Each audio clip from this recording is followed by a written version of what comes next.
Hi there, folks. This is Sean Brodrick from the Oxford Club, and I'm here in St. Petersburg, Florida. And I'm speaking to Geoff Anandappa, and he's from Stanley, Gibbons Limited. And what he's going to speak to us about today is non-dollar investments, specifically rare stamps, which are quite interesting.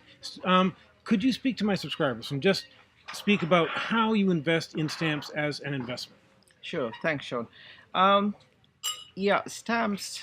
My company deals with collectors, mostly with collectors. We're based in London, England, and we've been dealing with collectors of rare stamps for 150 years. But I specifically work with investors. Mm-hmm. So my clients are not collecting because they love stamps or because it's their passion. They're collecting because ultimately they want to make a profit from stamps. And stamps and rare coins and other rare collectibles can be a great way to diversify your portfolio, Right. because they've been actually very stable investments for a very long time, going back many decades. And they're also uncorrelated with mainstream asset classes. So typically we see that when stock markets are volatile, when currencies are volatile, when gold is moving up and down, rare stamps and rare coins are very stable. And the reason for that is that these are investments or these are assets which are actually driven by collectors rather than investors. Right. Well, one thing you mentioned is that a collector usually buys lots of stamps, and he's trying to complete a whole collection of like a certain country, whereas an Right. investor just buys very select stamps. He usually pays more, but also gets more back when he Right. sells them. Right. Yes, yes. Collectors could end up, having thousands or tens of thousands of stamps in their Mm-hmm. in their collection, and they could be stamps which are worth $1. It could be stamps which are worth, $1,000. Yeah. Ultimately, though, they will. It's only the stamps that are worth $1,000 or thereabouts which will actually go up in value. The stamps which are commoner, which are worth a few dollars, less likely to go up.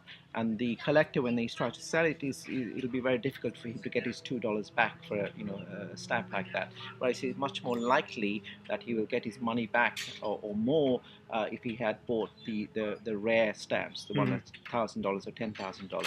So that's what I do for my clients. Is I actually select rare stamps, a portfolio of rare stamps from different areas of collecting for my Mm-hmm. clients.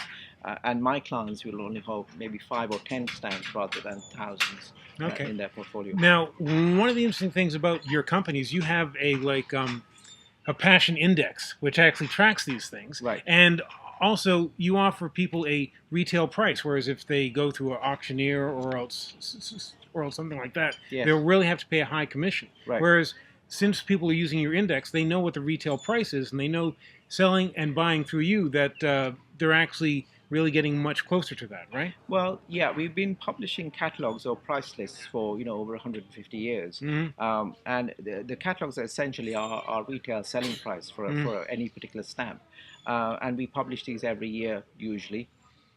And so when a collector is, or when an investor is buying, if they were buying at auction, for example, they would pay 20 or 30% premium to the auctioneer when they buy a stamp. They would pay the same when they're selling it. Mm-hmm. When they buy from a dealer, even if a collector is buying from Stanley Gibbons, they buy a stamp for $100, come back the next day and try and sell it. We probably would only offer them about $50 Mm-hmm. to buy the stamp, because we have to make our profits as well as a company. Right.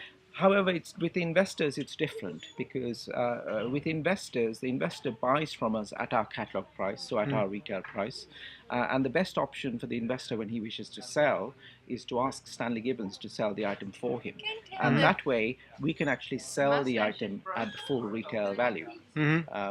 So the investor is buying and selling at the retail price. So there's no dealer's margin to worry about. And the only thing they have to worry about is actually the commission they pay us. Right. And the commission they pay us when we sell the stamp is only based on the profit On that the they make. profit, not on the price. Right. And so one point that you also made is that this is kind of a longer term investment. This isn't something you buy one day and then turn around and No. resell it. You hold it for years, but it's also something you can pass that along to your kids, right? Yeah, it is. It is a longer term investment. It's a medium to long term investment, ideally 3 to 5 years. Mm-hmm. But it works extremely well, over 10 years or 15 years or 20 years if you're investing through children or grandchildren. And you can do that individually or as a joint investment. You can also do it through a trust.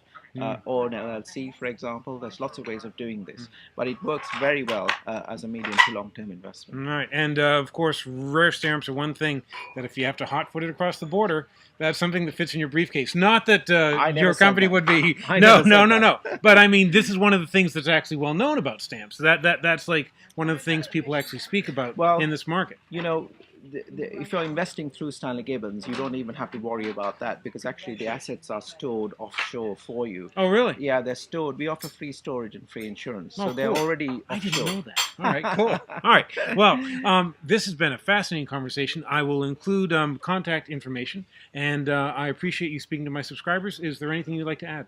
No, please, if you'd like to know more, please, contact me, email me, or give me a call. I'd be happy to discuss it with you. Okay, Thank great. you.